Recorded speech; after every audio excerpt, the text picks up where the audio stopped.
this series of public lectures entitled FCI IR4.0 Public Lectures Series 2020, organized by the Faculty of Computing and Informatics in collaboration with the Department of Information Technology and Communication, UMS, is aimed at creating general awareness among the public concerning the current wave of the Industrial Revolution, commonly referred as the Fourth Industrial Revolution, or simply IR 4.0, as well as the research that our faculty is involved in that contributes towards IR 4.0. The element of IR 4.0 includes artificial intelligence, cognitive computing, cyber-physical systems, fog, edge, and cloud computing, Internet of Things, advanced human-machine interfaces, 3D printing, smart sensors, big data analytics, virtual reality and augmented reality, as well as wearable technologies. With the public awareness created through this series of 14 lectures running from January through July 2020 in every 2 to 3 weeks, it is hoped that the community will become more familiar and engage in more activities and technologies that are IR 4.0 relevant.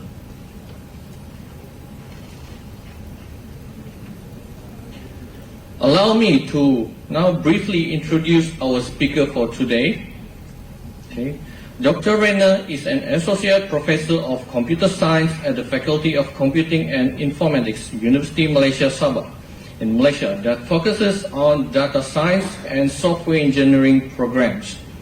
He leads and defines projects around knowledge discovery, information retrieval, and machine learning that focuses on building smarter mechanisms that enable knowledge discovery in structured and unstructured data. Dr. Rayner completed his PhD in 2008 looking at intelligent techniques using machine learning to model and optimize the dynamic and distributed processes of knowledge discovery for structured and unstructured data. He has authored and co-authored more than 100 journals and book chapters and conference paper editorials, and served on the program and organizing committees of numerous national and international conferences and workshops. In terms of postgrad students, he has successfully supervised 6 doctorate and 7 master students, and now he has 9 active PhD students undergoing research in biometric, security, big data analytics, data modeling, and visualization. Without further ado, please welcome Dr. Rayner Alfred to present his lecture on embracing the wave of IR 4.0 for smart agriculture.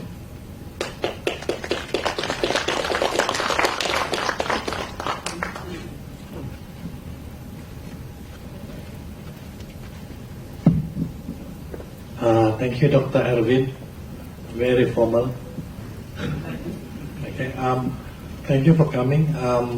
I see some familiar faces from 5 years ago or 10 years again. Maybe through Facebook you saw my advertisement because Dr. Jason said we need to advertise to other people.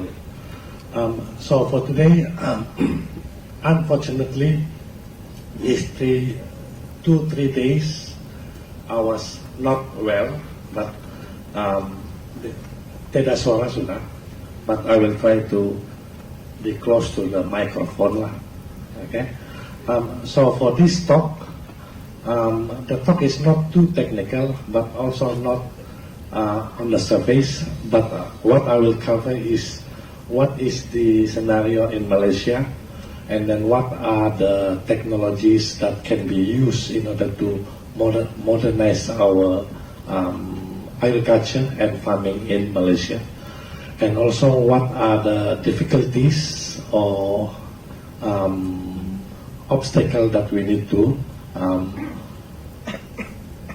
try to overcome in order to proceed with the smart farming.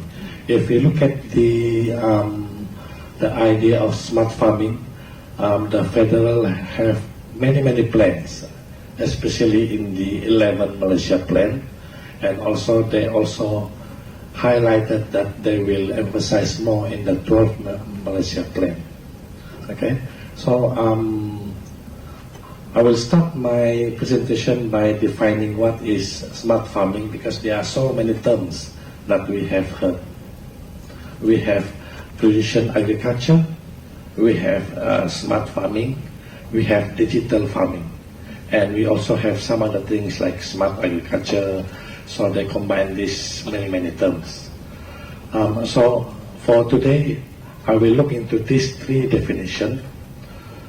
Precision agriculture referring to technology-enabled approach to farming management, in which we need to observe, measure, and analyze certain field or certain attribute of the crops. So this is more into how do we collect data, how do we measure them, and then how do we analyze them. So this is precision agriculture. So for the smart farming, they focus on how do we utilize what we have, how do we optimize the production of the farming by looking into the collected data and then use it in a smart way. So when we say smart farming, basically it's referred to the term optimization. How do we use the value or variable that we have in order to optimize the production of our farming? So that's why in the title I prefer to use smart farming, because we want to look into what are the IR components that we can use in order to optimize our production in agriculture. And then we also have this, what we call digital farming. So digital farming is understood to mean consistently applying the method what we have in precision farming and also in the smart farming. So basically we collect data, we observe the data, we analyze the data, and then we use this one to optimize the production of the agriculture. So we use the technology like cloud computing, web-based platform, big data analysis, and some other pillar in the 4IR. So I will look into the digital technologies, what we have, what we can use in order to improve the production, and also I will cross-check with the 9 pillar of the 4IR that we have, how they come across together. Okay, so why should we adopt smart farming? Any ideas?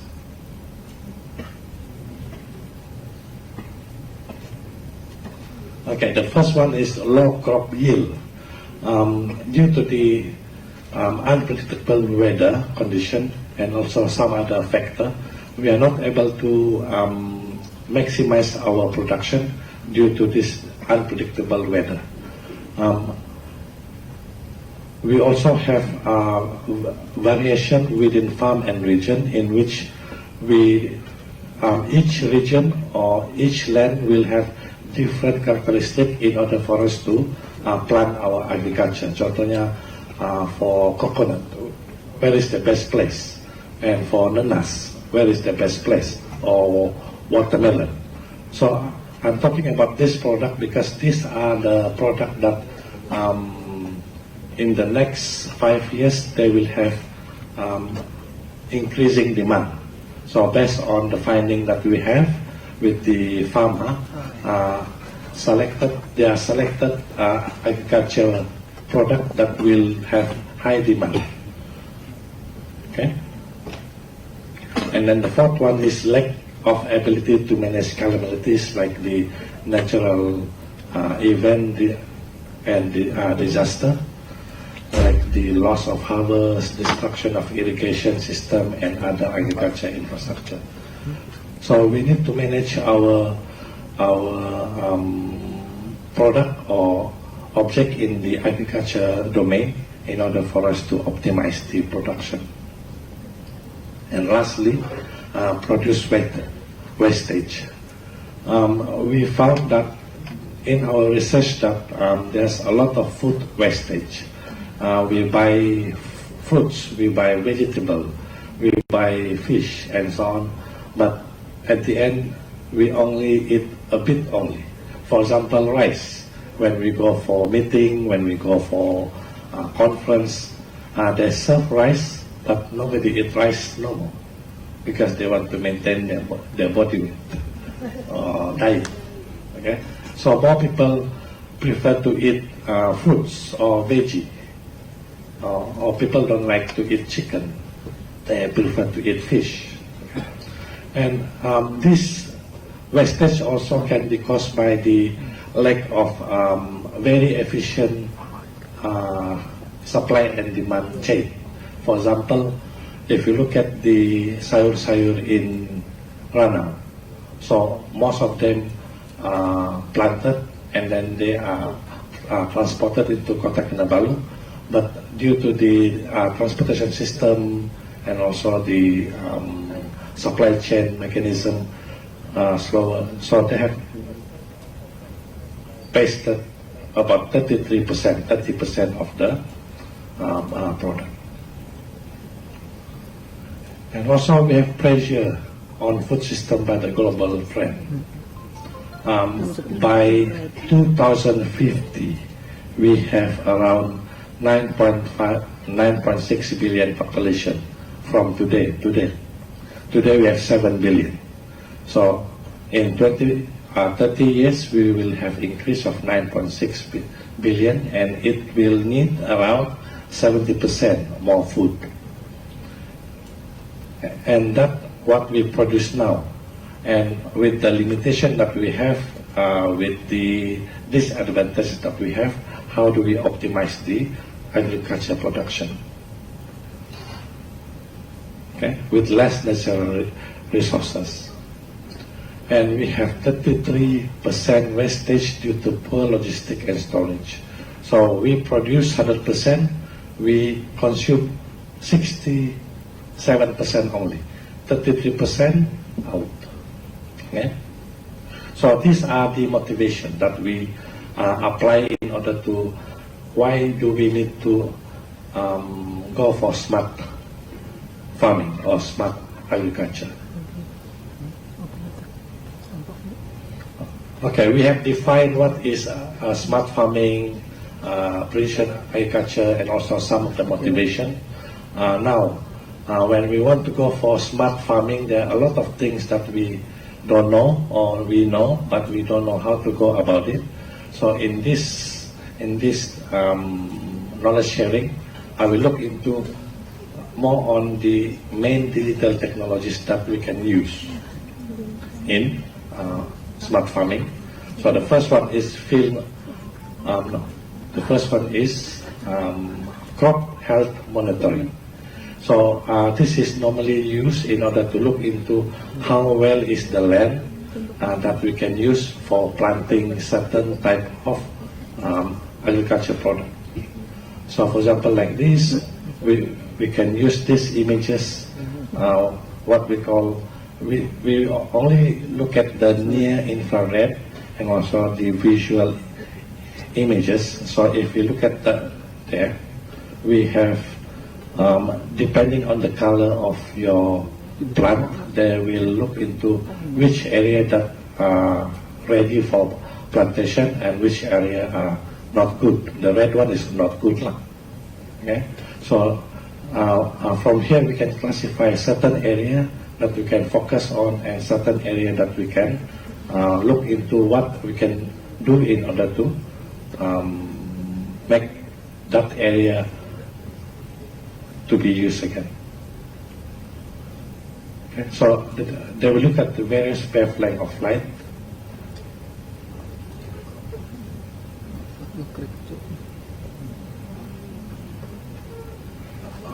Okay, this is the formula that they use. They look at the near infrared, and then they will look also what is the red wavelength, and this is how they compute the normalized differences of the vegetation index.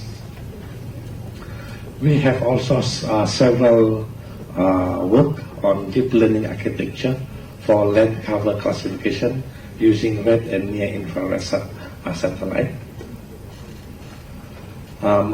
in which we use the convolutional neural network in order to determine whether that area can be used for plantation. So what do we need? We just need the aerial images. So we can use this deep learning for land cover classification. And for your information, I will not talk into technical about the CNN, because most of the people around here are not in computer science. But I welcome any question. We can also use yield scouting mobile apps in order to monitor crop development. So at the moment, what we have is just we do it manually. We go to the field and then we take note of what are happening there. But we have many free applications that we can use. So this is some of them. We have more than 20. So what they have is they have the GPS location. They have the ability to take photos. They have the ability to take note.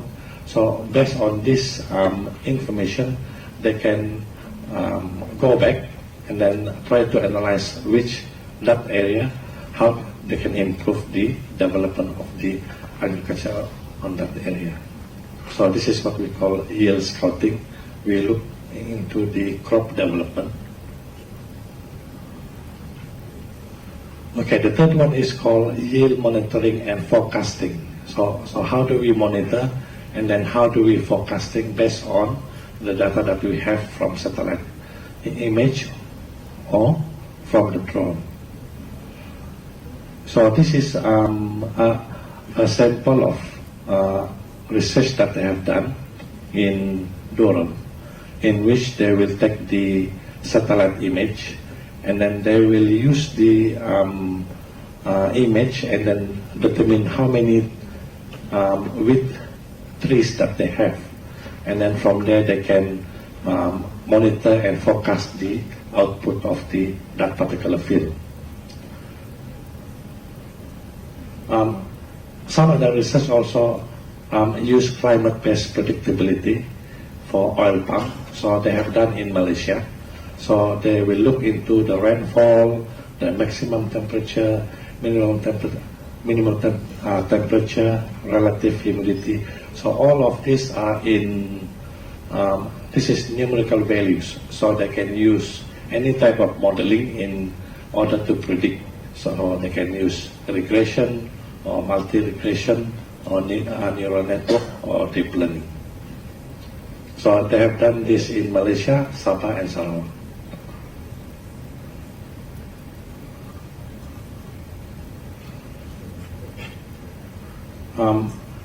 They also have looked into how they predict the output of the palm oil by looking at the image from the top.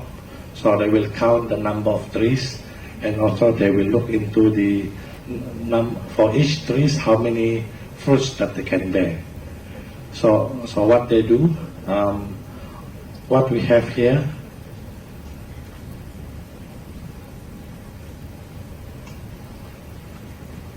Okay, what we have here, this is the fruits, and this is the non-fruits. So this is the positive images, negative images. So they will use this one to train the neural network here, and then they will test. So they will test how accurate they can predict the output of the certain land. So depending on the images that we have, then they can estimate what is the forecasted output of that particular area.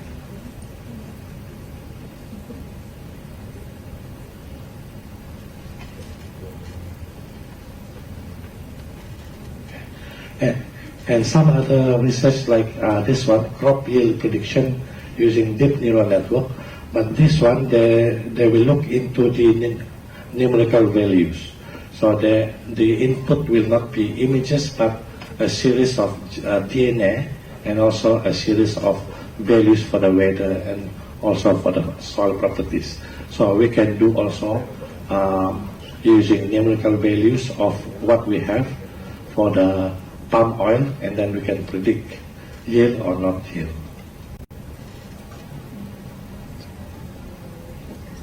Okay, the fourth one is how do we detect disease or pests or weeds? So some research use drone. So from the drone they will take the photos, and then what they will do, they will try to from the top they have the positive, the what we call this is sample of affected plant, and then they will try to enrich the data by rotating the images so that when you have a new sample here, they can match with them. So they use the deep learning architecture as well in order to identify the disease plant, whether there is a disease in the plant. So based on the images that they have, so they have a multiple layer of neural network here. So the classification is done here. They use the support vector machine here in order to classify. So we can also do that.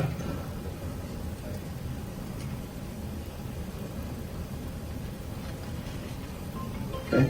Or also we can use the multispectral imaging camera. This is done by Corrigan. So they use different wavelength in order to determine which area has been infected by the disease or which area are healthy. So they use the drone and also deep learning. And similar architecture, they will have this multiple input.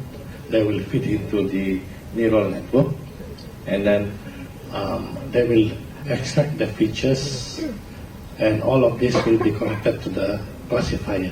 So once you have extracted the feature, it will be connected to the classifier, and then they will classify whether that particular image is negative or positive. Okay.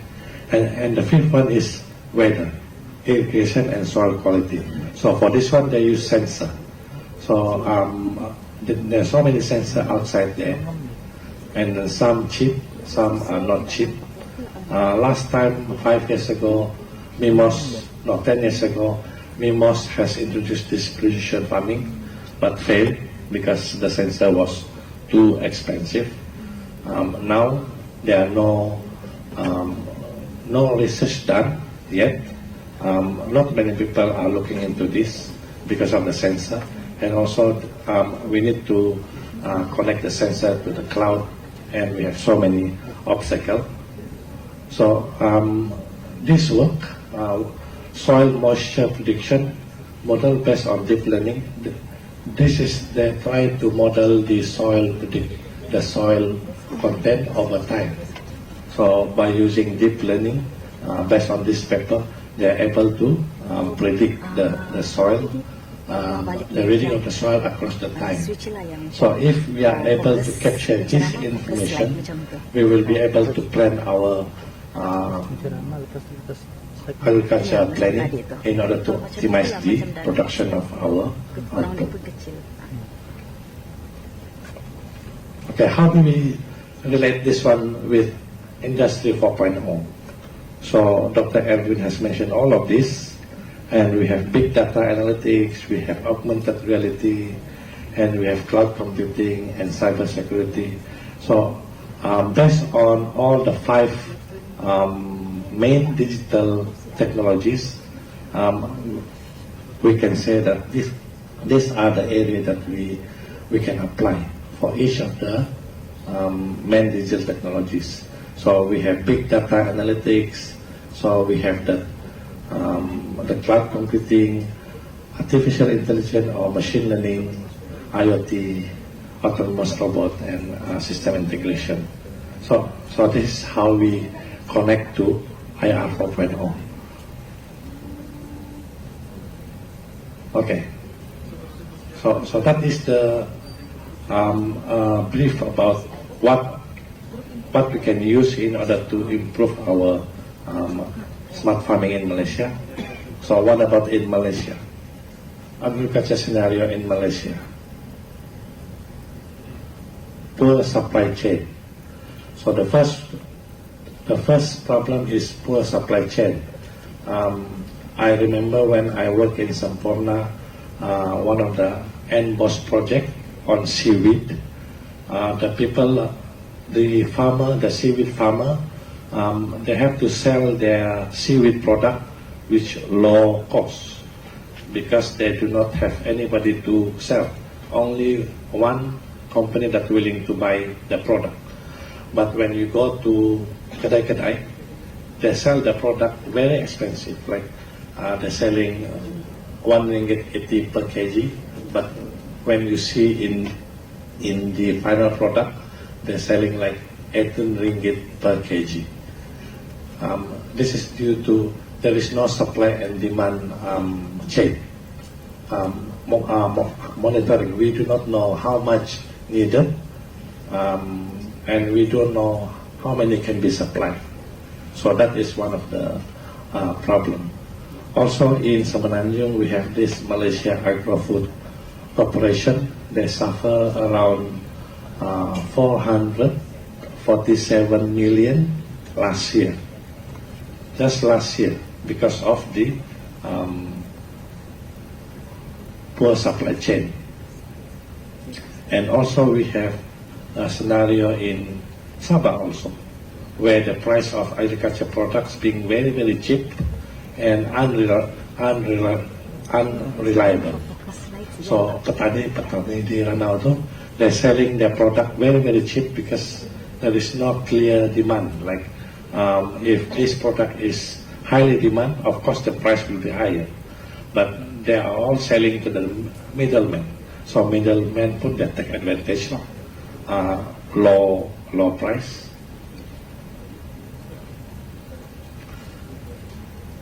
Okay, we are talking about the smart farming, and it's also involved new technology, smart technology. But all the farmers that we have in Malaysia is around 50 years old. So this is research done last year. They said on average Malaysia farmer is 50 years old. So all the youngsters, they do not like to go for agriculture. They all go to the city, go for other job.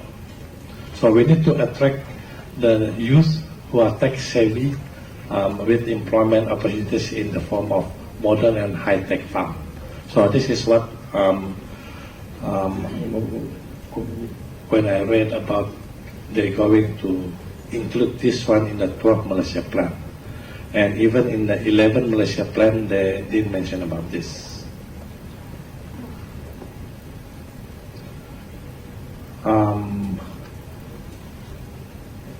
Kita punya leader, Azmin also says that we need to develop high-skilled human capital for high income in precision agriculture or smart farming. So they know that we do not have many people or many expertise in smart farming. Okay.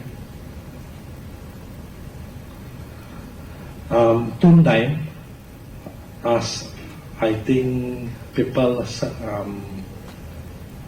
sharing some of the link that he says that agriculture is the best job or the best focus for the next few years, and he has been trying to lobby the government, saying that we need to have more projects on smart farming, and he managed to convince, and several projects submitted but rejected. Why? Because no experience. So this is last year, November 28. Okay. So no experience in smart agriculture. Even in Sabah, there is no plan for smart agriculture.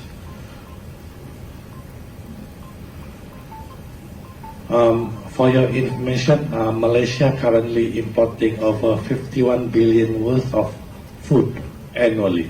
This includes fresh food, fruits and vegetables. And not because kita kuat makan, tapi supply itu kurang.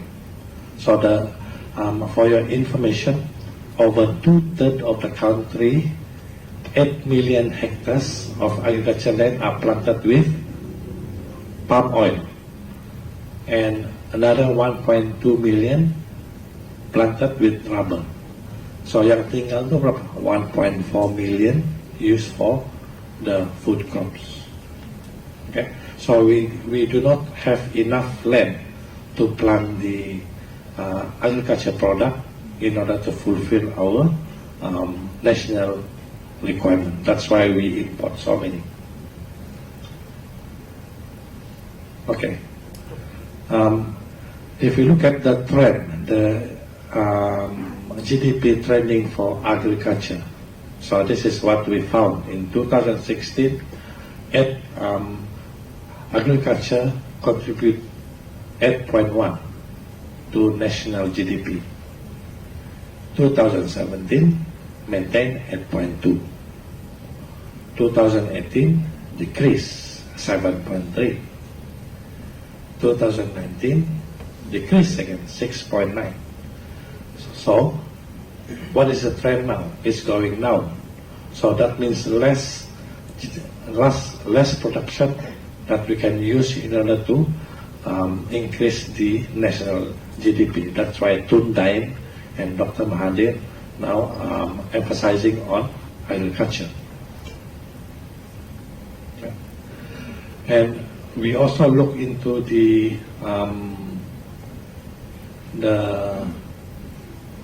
per capita consumption. So this is the finding that we get. Actually, I'm not supposed to release this, but just to have a look. Nasib baik yang just di atas sajalah. So this is the agro makanan segar yang terpilih. So based on this, we can see that permintaan bayam, kacang bendi, cili, kacang panjang, kobis bulan, all this akan naik, kecuali beras. Beras, less people eat, more jadi fit. Okay? And cempedak, nangka also turun. Durian turun. Nah, durian mungkin ramai yang sudah ada kebun, so they will not buy.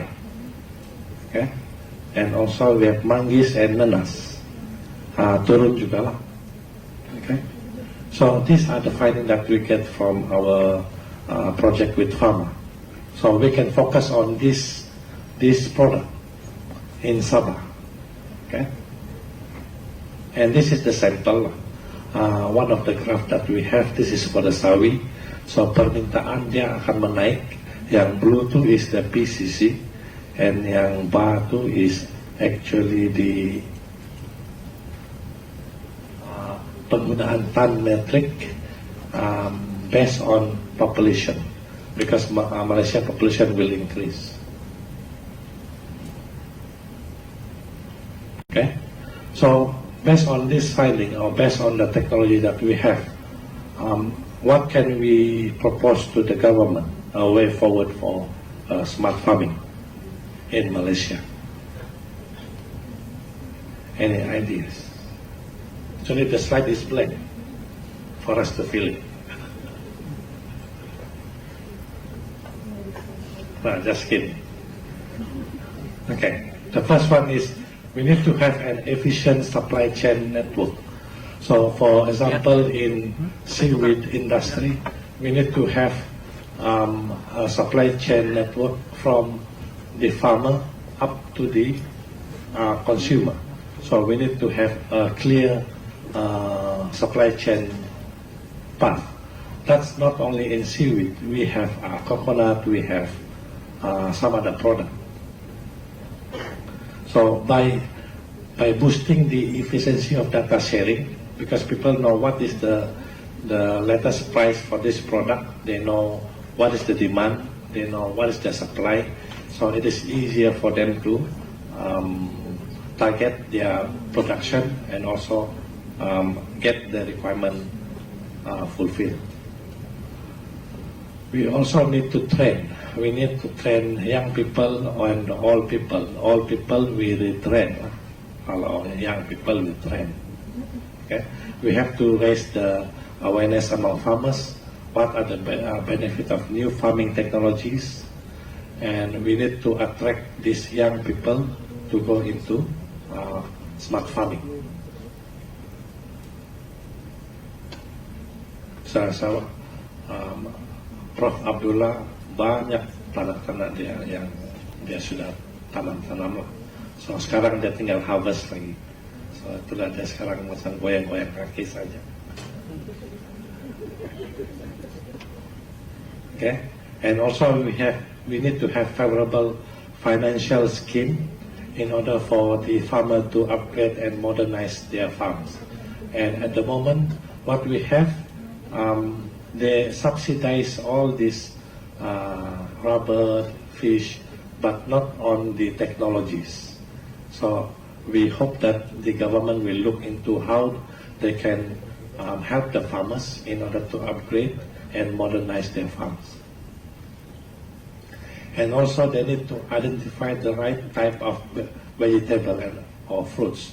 This is recommended by Tundai.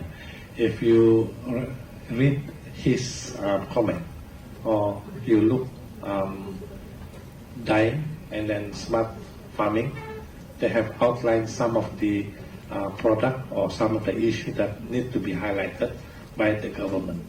So we need to pick the right type of vegetable and fruits to be produced for the right market.